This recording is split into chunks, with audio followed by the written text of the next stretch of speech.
여러 우리 인근 각처에 오신 어르신들, 그리고 우리 교우님들 그간 평안하셨습니까? 주 예수님 이름으로 문안드립니다. 하나님께서 이곳에 오신 모든 발걸음에 복 주시기를 바랍니다. 하나님께서 이곳에 계신 여러분들을 통해서 하나님의 뜻을 이루시기를 바랍니다. 하나님께서 우리들을 통해서 하나님의 능력과 뜻을 나타내시기를 바랍니다. 성경 말씀 요한복음 4장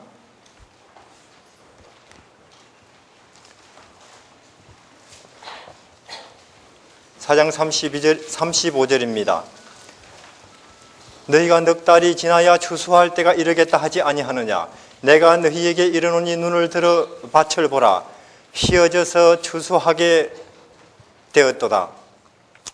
거두는 자가 이미 싹도 받고 영생에 이르는 열매도 모으나니 이는 뿌리는 자와 거두는 자가 함께 즐거워하게 하려 함이니라. 그런즉 한 사람이 심고 다른 사람이 거둔다 하는 말이 옳도다. 내가 너희로 노력하지 아니한 것을 거두려 보내었노니 다른 사람들은 노력하였고 너희는 그들의 노력한 것에 참여하였느니라. 저는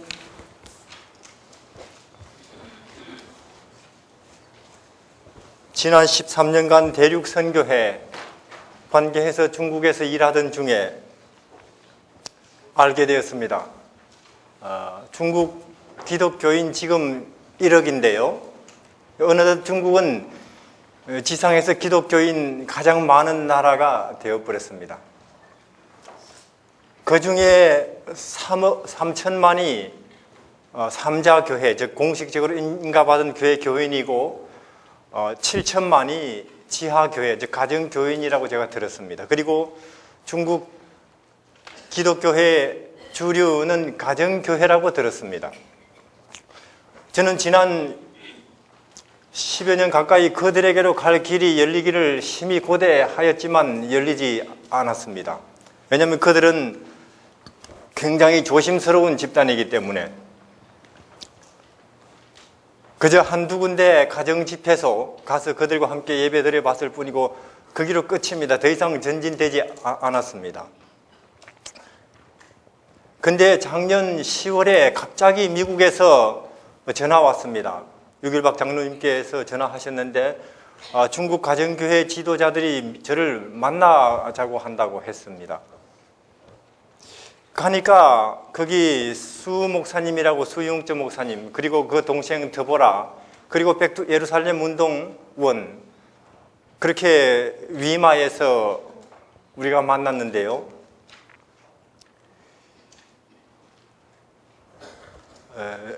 아시다시피 이제 수 목사님은 이게 하늘에 속한 사람이라는 책을 읽어보셨는지 모르겠습니다만은 신임연합이라고 중국 가정교회 약 5천만 명 되는 가정교회 최고 지도자지요. 그리고 그 여동생 드보라와 함께 평생을 중국 가정교회를 이끌어 오신 분들입니다. 먼저 우리가 3박 4일을 함께 지냈는데 이제 수 목사님이 목요일에 중국 가정교회의 역사 그리고 백두 예루살렘 운동에 관해서 하루 말씀하셨습니다. 아침부터 저녁까지. 그분들 말씀이 이렇습니다. 중국 백두 예루살렘 운동과 가정교회 출발은 이렇답니다. 1930년도에 그들은 외국 선교사들에게 이렇게 말했답니다. 우리 중국에는 이미 이제 교회가 많으니까 그 당시 중국에는 여러 교회, 여러 교단 선교사들이 활동하고 있었고 우리 재림교회도 위생병원, 학교 많았답니다. 근데 이제 중국의 기독교회가 이렇게 풍성하니 당신들은 다 외국으로 가시오. 중국은 우리가 이제 스스로 감당할 수 있겠습니다. 결국 복음이 예루살렘까지 가야 예수님의 재림이 오니까 아랍이나 인도로 가주시길 바랍니다. 하고 그때부터 시작된 운동이 백투 예루살렘 운동입니다.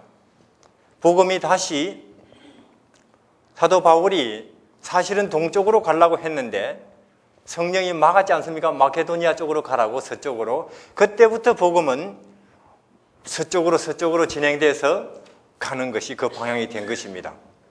남북도 있지 않는가 하지만 사실은 인구가 밀집해서 사는 지역은 위도 10도에서 위도 40도 사이죠. 거기 북쪽 초고서 안 되고 밑으로 보면 거의 다 바다죠. 그게 1930년도에 그들이 보니까 이제 중국까지 불어온 거예요. 그들이 보니까 다시 서쪽으로 가면 아랍이고 인도고 조금만 더 가면 예루살렘이죠. 그때부터 그들은 중국 교회가 받은 사명 백투 예루살렘 운동이었다고 말했습니다. 그래서 약 30년도 후반부터 그들이 예루살렘까지 가기 운동을 전개했는데 그중에 예수가정 선교단 그리고 서북복음단 이런 복음단들이 출발했답니다. 산동성에서 출발하기도 했고 동북에서도 출발했는데 특히 예수가정선교회는 그랬답니다. 한 20명씩 30명씩 무리를 지어가지고 공동체죠. 니가 내가 없고 그들이 자기 직장을 가지지도 않고 무리를 지어서 구걸을 하면서 마을마다 구걸을 하면서 다니면서 예수님을 전하고 예수님의 재림을 전하면서 서쪽으로 가기 시작했답니다. 마을마다 구걸을 하면서 얻어먹으면서 예수님을 전하면서 가는 선교단이 예수가정선교단이었답니다. 그래서 마을마다 쫓겨나기도 하고 조롱을 받기도 하고 근데 이상하게 많은 사람들이 그들의 모임에 또 참여하기도 하는 그래서 그들이 그렇게 걸어서 중국을 관통해서 서쪽으로 그리고 파키스탄 혹은 인도 혹은 아랍으로 가겠다고 그들은 출발을 했답니다. 그렇게 해서 거의 1949년쯤 되니까 중국과 인도, 파키스탄 국경까지 갔고요. 그때 중국은 공산 정권이 서버렸습니다. 1949년. 국경이 폐쇄되고 그들은 다 체포되고 그리고는 그때 백투 예루살렘 운동 지도자들은 거의 감옥에서 30년 살다가 죽고 중국 교회는 문을 닫았습니다. 수 목사님은 청나라 시대부터 자기 집안이 기독교 집안이고 청나라 관리 집안인데 그때가 아마 25살 그리고 자기 여동생 더보라는 17살 교회 가보니까 교회가 다 문 닫았지요. 크리스마스 때 그때 눈밭에서 너무 슬퍼서 울고 있는데 문 닫은 교회를 보고 불 꺼진 교회를 보고 음성이 들리더랍니다. 너희들이 교회를 돌보라고. 그때부터 이제 지하교회 활동이 시작되는 것입니다. 그들이 신분증 못 얻고 쫓기고 투옥 다니는 투옥을 당하면서 복음을 전하는 그들의 참 파란만장한 인생이 시작되더구만요. 1975년에 모택동의 부인 강청은 이렇게 서방교회를 해서 말했습니다. 우리 중국은 교회를 박물관에 보내버렸습니다. 그 모르고 한 소리예요. 그 당시 이미 그래도 중국 교회는 암암리에 지하에 번져 나가고 있었다는 걸 그들은 몰랐던 모양입니다. 그리고 약 1975년에 덩소평이 개혁 개방을 하면서 그 지하 교회에 암암리에 진행되고 있던 이 전도가 폭발하면서 삽시간에 아주 폭발적으로 중국 내에 기독교가 번져 나가기 시작한 것입니다. 그렇게 번져 나가자 이제 중국 정부는 또 한 정책을 세웠는데 3자 정책을 세웠습니다.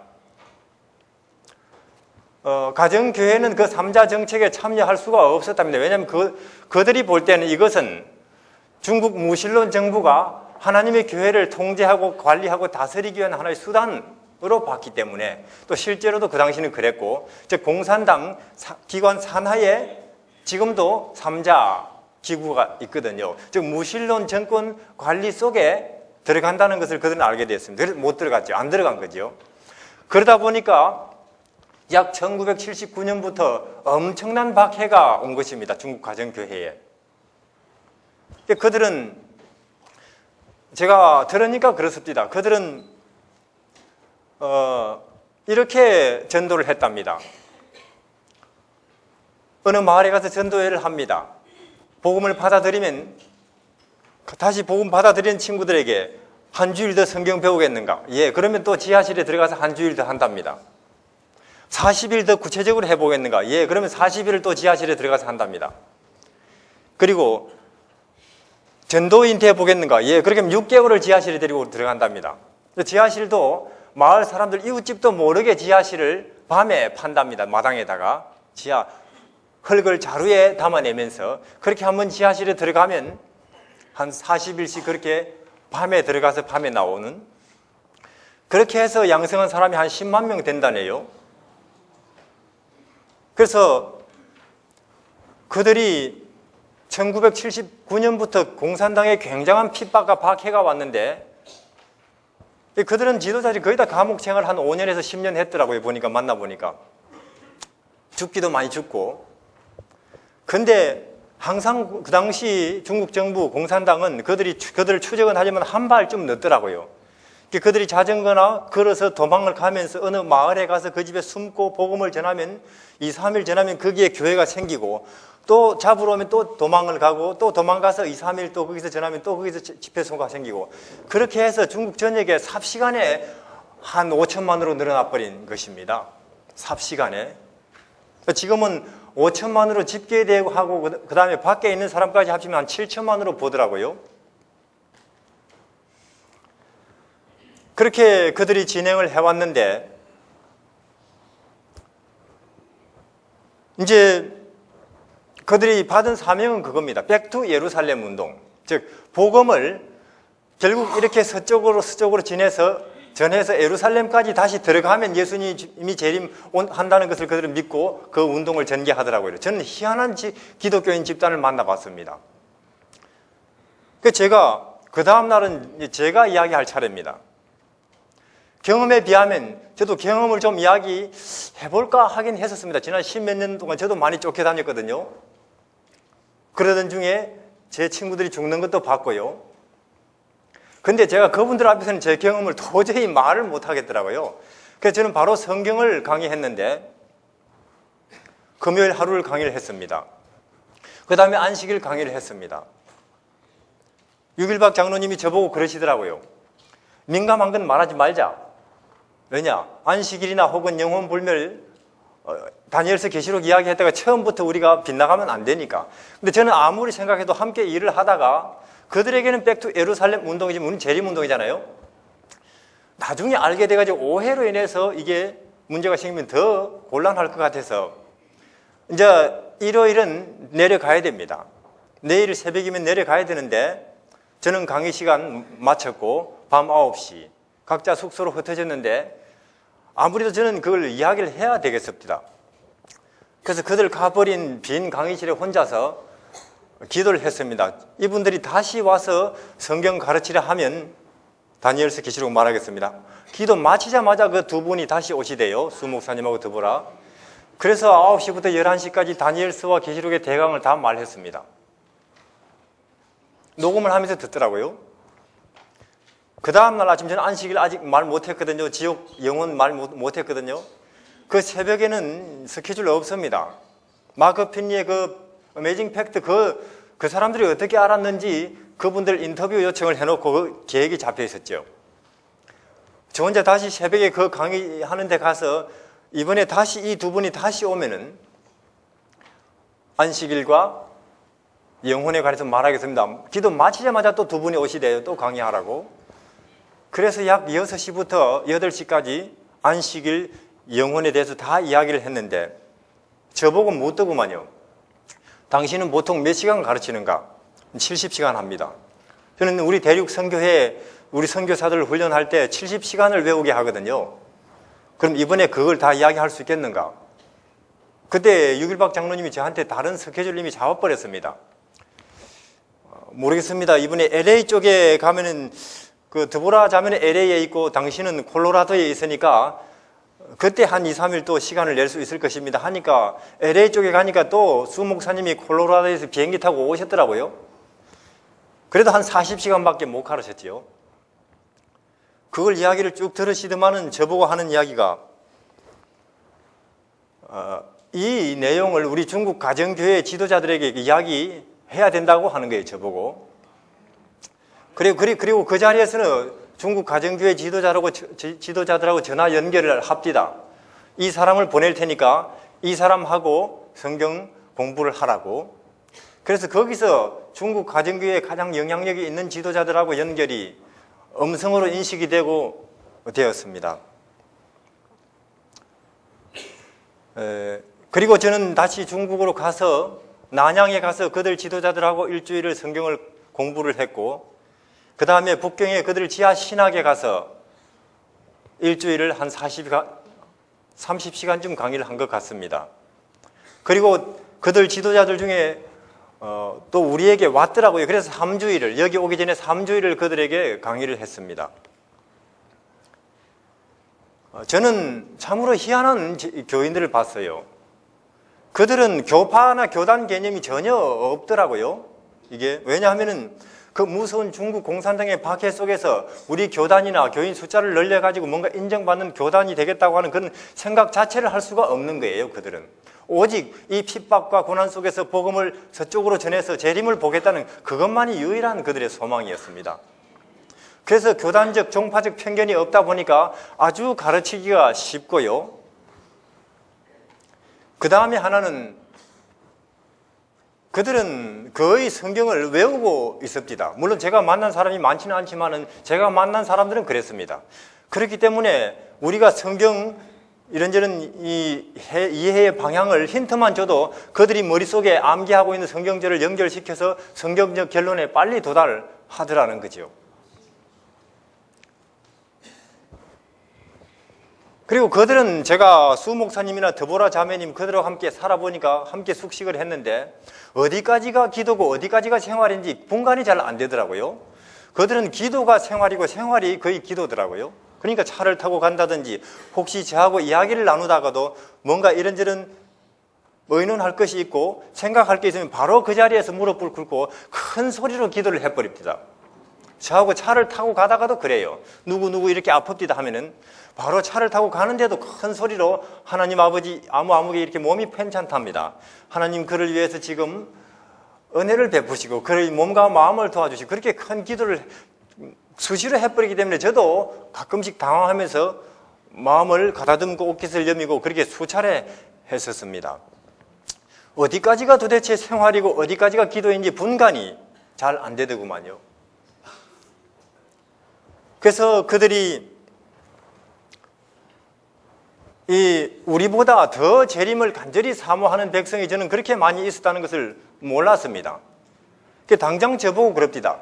그 북경에서 공부를 쭉 하더니만은 자기들은 중국 전역에 편만한데 당장 저보고 같이 가자는 것입니다. 안내를 다 해줄 테니까. 근데 제가 가만히 생각을 해보니까 그들을 따라다니다가는 세월이 얼마나 많이 걸릴지도 모르겠더라고요. 그래서 저는 가만히 있어 보라 그랬습니다. 우선 좀 더 효과적이고 빠른 방법을 찾아보자고 이야기를 했습니다. 그래서 대표자들을 모이라고 했는데요. 모으면은 제가 가겠다고 이야기를 했는데 그렇게 하겠다고 하더구만요. 여기 오기 이틀 전에도 그들과 함께 있었습니다. 이제 여기서 마치고 들어가게 되면 2011년에 하나님께서 어떤 길을 열어주실지는 저는 잘 모르겠습니다. 어쨌거나 저는 우리와 같이 재림을 간절히 사모하는 그렇게 많은 백성들이 있다는 걸 알고 깜짝 놀랐습니다. 제가 북경 신학교에 가니까 이제 제가 강사니까 그들은 이제 대접을 하는데 돼지고기 잔뜩 차려놨습니다. 이제 안 먹으니까 왜 안 먹는가? 제가 그랬죠. 당신들 백투 예루살렘 운동 아닌가? 중국 가정교회가 가장 이 시대 중국 가정교회가 받은 위대한 사명 백투 예루살렘 운동. 여기서부터 중국에서부터 예루살렘까지는 회교도 있고 무슬림이고 불교도다. 그대들이 돼지고기 먹어가면서 그들에게 간다는 것은 근본 불가능하다. 돼지고기를 먹는다는 것은 그들에게 가장 큰 모욕이다. 그래서 나는 그들에게 다가가기 위해서 돼지고기를 먹지 않는다 하니까 그들이 한참 저를 눈을 뜨고 쳐다보더라고요. 아니, 우리보다 더 구체적으로 백투 예루살렘 운동을 당신은 하고 있구만요. 그런 눈빛으로 저를 보더라고요.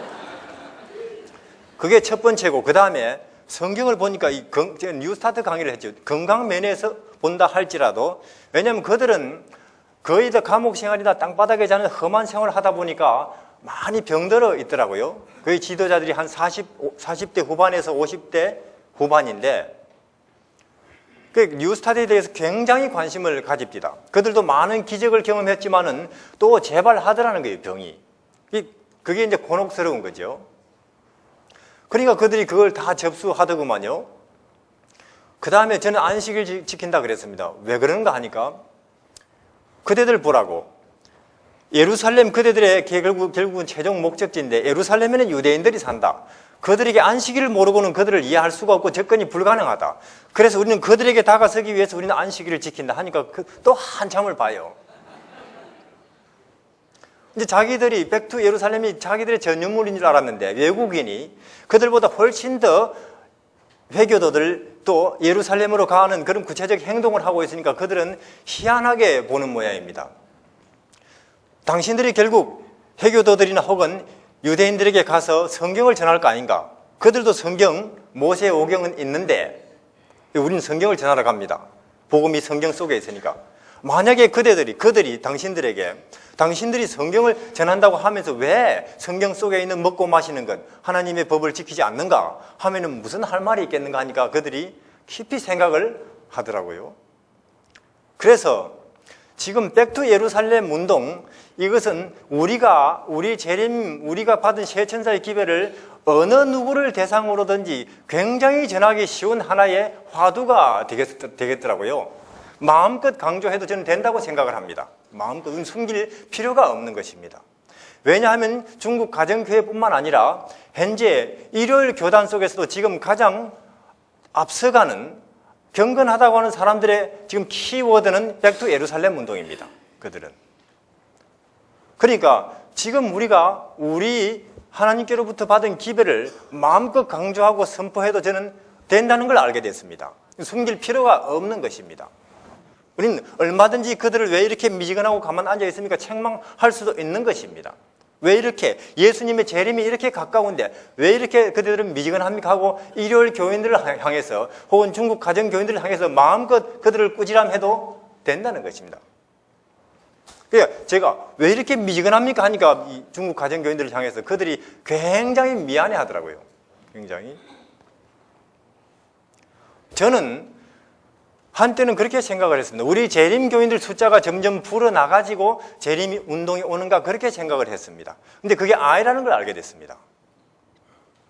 지금 하나님께서는 이미 하나님의 백성들을 세상 곳곳에 여러 가지 모습으로 여러 단체 속에 많이 준비해 놓으셨다는 것입니다. 이미. 세상에 중국에 5천만이나 많게는 7천만이나 하나님께서 이미 우리와 같은 재림을 사모하는 사람을 준비해 놓으셨다는 것입니다. 이슬람에, 불교에 혹은 지금 안 믿는 사람들 속에 참말로 혼란한 이 시대에 재앙이 일어나는 이 시대에 전염병이 창궐한 이 시대에 동서남북 재림의 징조들이 지금 우리에게 예수님의 재림을 알려주는 이 시대에 하나님께서는 이미 곳곳에 하나님의 나라와 의를 간절히 사모하는 많은 백성들을 준비해 놓으셨다는 것입니다. 그러나 재림으로 가는 그 정확한 스케줄은 우리가 알지요. 우리가 참말로 징조적으로, 예언적으로, 역사적으로 그리고 인류의 암담한 현실이 오직 그것을 필요한다는 필요성이라는 면에서 예수님의 재림을 향해서 가자는 재림이 이렇게 가깝다는 기별을 선포하면서 가자고 나서면은 따라올 사람은 이미 많이 준비되어 있다는 거예요. 이미 많이. 여기 예수님께서 말씀하시지 않습니까? 아직 그대들이 추수할 달이 할 게 넉 달이나 남았다고 하지만 보라고 벌써 오고 있지 않느냐고. 보고 있지 않느냐고. 우리가 심지 않고 거두지 않은 것들을 하나님께서 우리 보고 거두라고 하실 것인데 그게 언젠가 하는 거예요. 지금입니다. 지금이에요. 저는 그랬습니다. 그들을 꼭 우리 안식일 교인 만들 필요도 없습니다. 함께 재림을 향해서 가자고 말하면 되는 것입니다. 가다 보면 하나로 일치하게 되니까요. 뭐하러 둘러가게 할 것입니까? 혹시 또 그들이 우리 재림교회에 와가지고 우리의 미지근함을 보고 실망하면 또 어찌합니까? 바로 있는 그 자리에서 저쪽이 재림이니까 거기를 향해 가자고 말하면 되는 것입니다. 굳이 우리가 그들을 접수할 필요도 없고 함께 우리는 재림 운동을 위해서 있는 백성이니까. 이미 마른 장작은 성냥만 그어대면은 불이 삽시간에 붙을 마른 장작 더미는 잔뜩 준비되어 있는데 문제는 성령이 말을 안 듣는 거예요, 우리가. 우리는 옛날보다 더 재림을 선포하기를 두려워하고 주저하고 있습니다.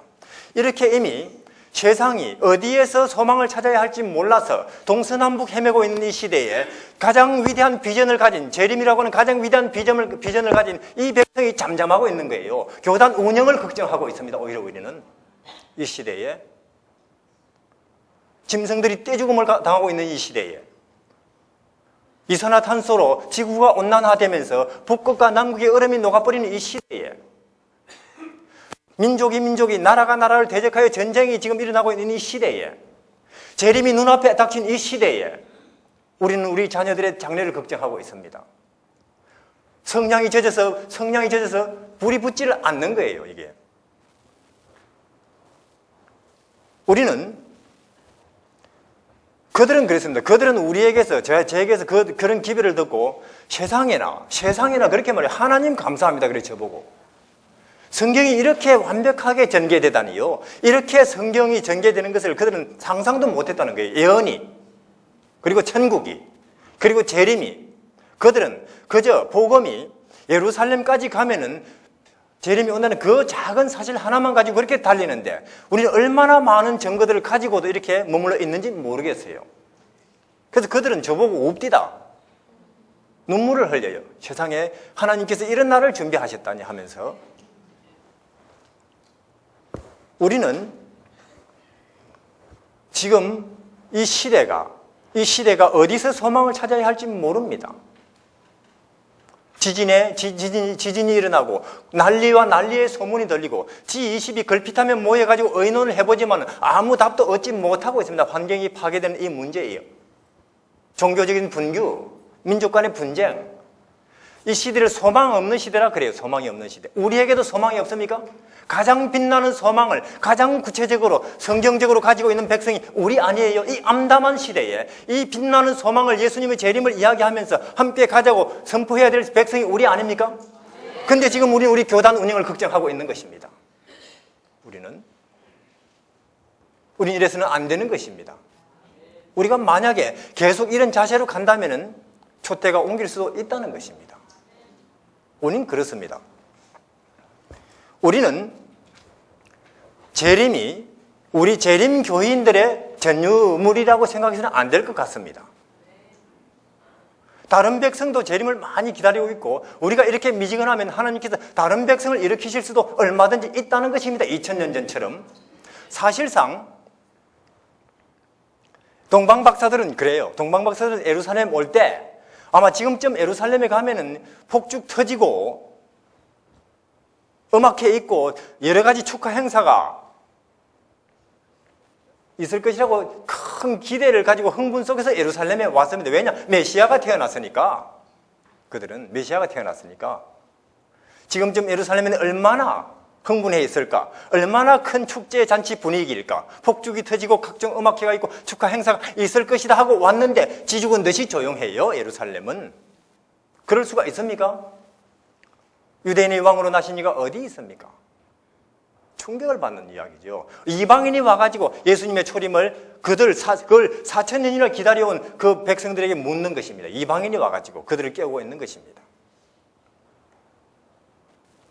그들은 그래요. 노래에, 기도에, 설교에, 이름에 예수 체림교회, 제7안식 예수 초림교회라고 붙였지만은 사실은 그것에 관심이 별로 없어서요. 설교할 때나 노래 부를 때나 기도할 때나 그렇지 일상생활에서는 예수님의 초림에 그들은 별로 관심이 없었다니까요.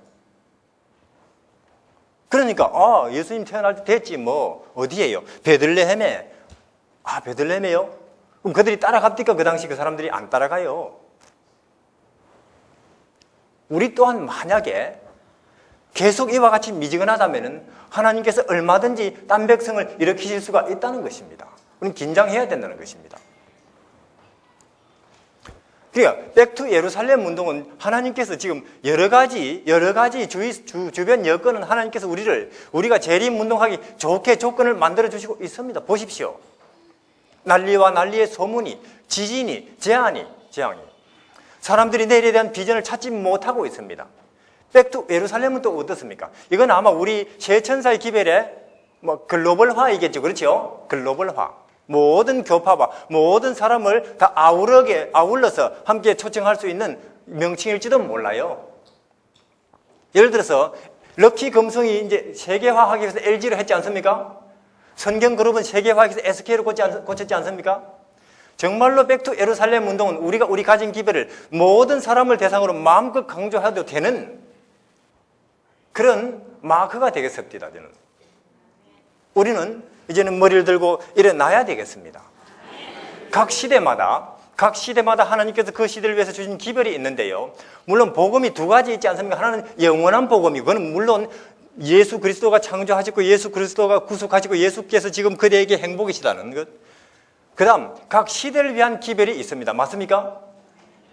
에덴 동산에서의 기별은 선악과 먹지 말라. 그러면 생명과 행복이 영원하다 그 말입니다. 근데 먹어버렸습니다. 그래서 죽음과 고통이 그들에게 왔지만은 그대들이 다시 구원받을 길이 있는데 여인의 후손이 와가지고 그대들을 위해서 대신 죽어서 다시 구원받는다. 그걸 믿는다면은 양을 잡아서 제단에 올려라. 그것이 가인과 아벨에게 주신 그때의 기별입니다. 만약에 가인이 지 아무리 좋은 것 갖다 바쳐도 그 헛짓이에요. 양 잡아 올리지 않으면 그 시대에 주신 기별. 노아 당시에는 비 와가지고 온 세상이 망한다 그 말입니다. 그러니까 배 만들어라 그 말이에요. 배 안 만들면 그 시대 교회가 아무리 부흥에 기도에 헌신에 열심히 해도 헛짓이에요. 그거 받아들여지지 않는 것입니다. 그건 2000년 전에는 저 허름한 나사렛 출신의 저 청년을 그대들의 메시아로 영접하라 그 말입니다. 그렇게 하지 않으면은 그 당시 교회가 아무리 기도해 전도해 선교해 열심히 해도 그 헛짓이에요. 헛짓. 그 나사렛 청년을 영접하라는 게 그 시대의 기별입니다. 이 시대는 뭘까요? 이 시대는 재림의 필요성과 임박성입니다. 재림의 필요성 그렇습니까? 재림 아니고는 지금 이 시대 인류가 무슨 비전을 찾을 수가 있겠습니까? 환경이 점점 더 파괴되고 있습니다. 자원은 점점 더 고갈되고 있습니다. 사람들의 마음은 점점 더 이상하게 타락해가고 있고요. 교회는 점점 더 깊은 잠에 빠지고 있는 이 시대에 예수님의 재림이 아니고는 인류에게 무슨 희망이 있겠습니까? 어느 시대보다 재림이 필요성이 강하지 않습니까? 그리고 그 재림의 임박성 맞습니까? 임박성. 재림의 필요성과 임박성에 대해서 그대는 어떤 태도를 취하느냐? 그것이 이 시대에 하나님께서 주신 기별이요 심판하는 기별입니다. 재림의 필요성과 임박성에 대해서 그대는 어떤 태도냐? 그것이 심판하는 기별이라니까요. 그게 그 기별에 대해서 재림의 필요성과 임박성에 대해서 미지근한 태도를 보인다, 미온적인 태도를 보인다. 그러면 자기 자신이 벌써 나는 사실은 하나님의 나라와 의를 간절히 사모 안 해야 하고 자기 자신이 심판을 내리는 것입니다. 자기 자신이 아무리 그 사람이 교회 지도자고 우리 재림교인이라 할지라도, 그러나 아무리 그가 이슬람이고 불교도라 할지라도 참말로 그런 게 있습니까? 나도 가겠습니다 하면 그 사람은 하나님 백성이에요. 우리는 성품 더 이상 말하지 말아야 되겠습니다. 오늘 온유, 겸손, 절제를 성품이라고 하는데요. 하나님이 요구하시는 성품은 그 시대를 위해서 주어진 기별에 어떤 태도를 갖느냐, 그게 성품입니다. 노아는 그 시대에 완전했지요. 완전했다 했지만은 겸손, 온유, 절제 그 뒤에 없고요. 배 만들었다는 거예요. 배 만들었다. 그게 성품입니다. 그러니까 성질이 급하든 성질이 온유하든 하나님께서 그 시대를 위해서 주신 기별에 순종하고 그것을 내 삶의 행동으로 옮기는 그게 하나님이 요구하시는 성품이라 그 말이에요. 그런데 우리는 자꾸 온유, 절제, 인내, 그리고 불교도죠. 불교도. 저는 압니다. 1844년에 그 당시 재림운동하던 사람들이 1844년 10월 22일 향해서 가는 그들의 발걸음이 얼마나 경건하고 얼마나 자기를 살피고 얼마나 헌신했는지 아마 헬렌 화이트 부인의 자서전 혹은 초기 문집을 읽어보면 아실 것입니다. 1844년 10월 22일을 향해 가는 그들의 발걸음이 얼마나 조심스럽고 얼마나 자기를 살피는지요. 보면은 이렇게 기록되어 있어요. 우리는 내 마음속에 손톱만큼이라도 그리낌이 생각나면은 그것을 해결하기 전까지는 밥도 먹지 않았다 그랬습니다. 그러니까 재림에 대한 필요성과 임박성에 대한 확신이 우리 자신을 가장 하나님 앞에, 사람들 앞에 성실하고 경건하게 만든다 그 말이에요. 그게 이 시대를 심판하는 기별은 확실히 재림의 필요성과 임박성에 대해서 그들은 어떤 태도를 가지고 있느냐 그 말입니다. 교단적으로, 교회적으로, 가정적으로, 개인적으로 거기에 대해서 미온적인 태도를 보인다. 그러면 나는 사실은 예수님의 나라를 간절히 사모 안 합니다. 심판을 자기가 자기에게 내리는 것입니다. 그래서 우리는 지금 여러 가지 모습으로 여러 가지 상황 속에서 우리 자신을 그 저울에 올려놓고 있습니다. 재림의 필요성과 임박성 그 면에 있어서 우리는 우리 자녀들의 교육 방향, 내가 가진 재물을 내가 쓰는 내용, 그리고 다른 사람을 대하는 태도, 혹은 내가 어떻게 내 여유 시간을 쓰는가, 그걸 가지고 우리는 사실 하나님 앞에 내 태도를 표시하고 있는 것입니다. 태도를. 이 시대를 위한 기별은 재림의 필요성과 임박성입니다. 동서남북에 예수님이 재림에 임박했다는 징조가 보이지 않습니까? 세상은 우리를 지금 기다리고 있습니다. 공고한 가운데 짐승들이 떼죽음을 당하고 있는데요. 남극 북극 얼음이 녹고 있습니다. 난리와 전쟁의 소문이 일어나고 처치의 기근과 지진이 있습니다. 사람들은 어디에서 비전을 찾아야 할지 모릅니다. 그런데 재림의 필요성과 임박성을 가장 성경적으로, 예언적으로, 징조적으로 필요성을 설명할 수 있는 사람은 우리밖에 없지 않습니까? 우린 재림 운동을 지금 해야 되는 것입니다. 우리 교회의 사명은 1844년 이후로 우리 교회의 사명은 교인 숫자 불려가지고 우리도 이런 범상 교회입니다. 이것이 우리 교회의 사명이 아니라는 것입니다. 우리는 재림을 선포하면서 재림을 향해서 가자고 사람들에게 선포하면서 그걸 선포하면서 앞으로 앞장설 사명이 우리에게 있는 것입니다. 그런데 우리도 교인 숫자 좀 늘려가지고 우리도 이 정도야 하고 그것을 장로 교인들한테 배워버렸어요. 1월 교인들한테. 그것이 우리 교인들의 사명이 아니라는 것입니다. 우리는 재림 운동을 통해서 출발했고 재림 운동으로 우리는 진행돼야 되는 교단인 것입니다. 우리 말고 누가 그 기별을 전하겠습니까? 우리는 이 사명을 맡아야 되겠습니다. 우리는 그래요. 저는 홍성선 목사님이 하신 말씀 들었는데요. 새 천사의 기별을 재림운동이라네요. 홍성선 목사님이 성경을 연구해보니 이건 재림운동이다 그 말입니다. 새 천사의 기별은 재림운동이래요. 그러니까 우리가 요한계시록 14장에 앞에 새 천사가 나오지 않습니까? 그런데 뒤에도 또 새 천사가 나오죠. 그러니까 요한계시록 14장에 천사가 6 나오는데요. 저는 들은 이야기입니다. 그러니까 그 뒤에 나오는 6 천사, 새 천사는 재림 수학운동이랍니다. 수학운동. 예수님이 에리야 낫을 들고 오지 않습니까? 그게 재림이 아니고 재림운동, 즉 수학운동이라는 거예요. 왜냐하면 화이부인께서 예언하시네 그 예수님의 손에 들린 에리야 낫은 재림을 선포하면서 이 세상에 움직이고 있는 하나님의 일꾼들이다. 그렇게 돼 있거든요. 예언하시네. 그 낫이 일꾼들이래요. 일꾼들. 그 요엘서에도 보면 그게 짝 맞추고 보면 나오는 것입니다. 우리는 그래요. 언제 또 이 사람들을 가르쳐 가지고 안식일 혹은 음식 혹은 기타 다른 것 다 가르쳐서 우리처럼 재림을 기다리는 준비하게 만드나?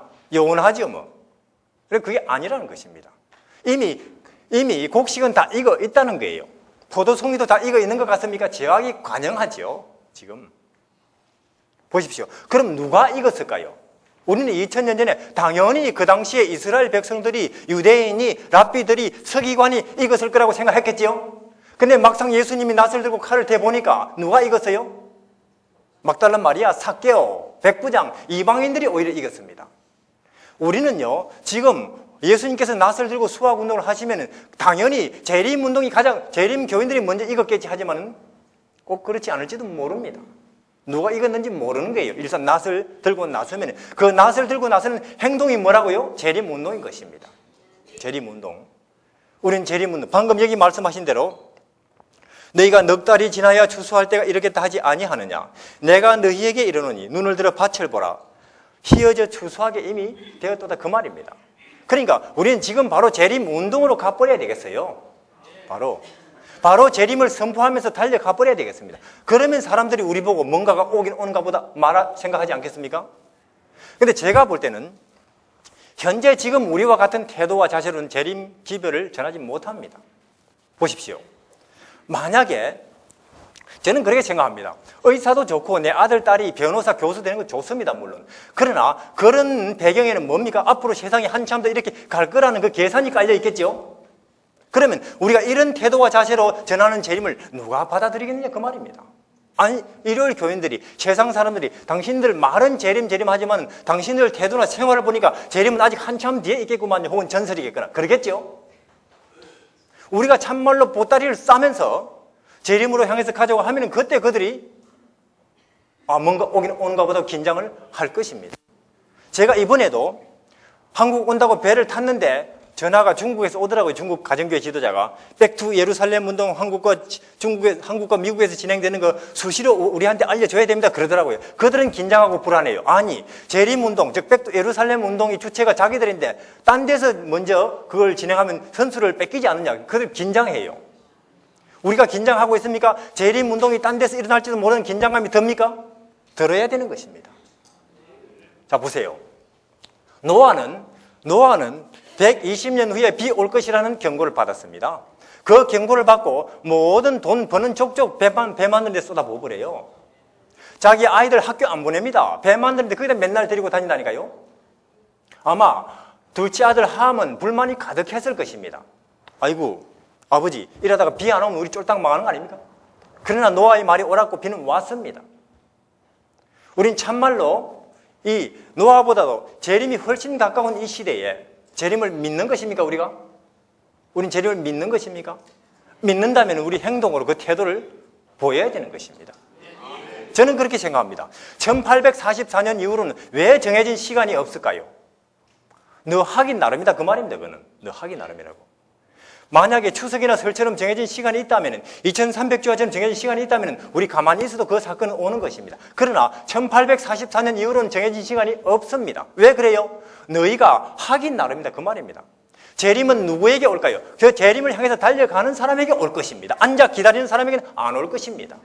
안 오는 거예요. 우리는 지금 일요일 휴업령을 기다리고 있고 늦은 비를 기다리고 있습니다. 그러나 일요일 휴업령이 혹은 늦은 비가 우리가 행동하기를 기다리고 있다니까요. 우린 그걸 믿어야 돼요. 그런데 지금 우리 재림교인들은 지금은 내가 이렇지만은 혹시 일요일 휴업령이 내리면 그때 행동하리라. 천만의 말씀입니다. 그렇게는 되지 않는 것입니다. 저는 만약에 우리가 재림운동에 올인한다면 3년 반 안에 재림이 온다고 믿습니다. 왜냐? 1888년에 와그너와 존스가 유례없이 예수를 들어 올렸습니다. 모든 면에, 모든 장소에, 모든 태도에 우리는 예수를 들어 나타내자. 예수님의 태도, 예수님의 헤어스타일, 예수님의 옷차림, 예수님의 식성, 예수님의 경제관념, 예수님이 다른 사람을 어떻게 대하는가.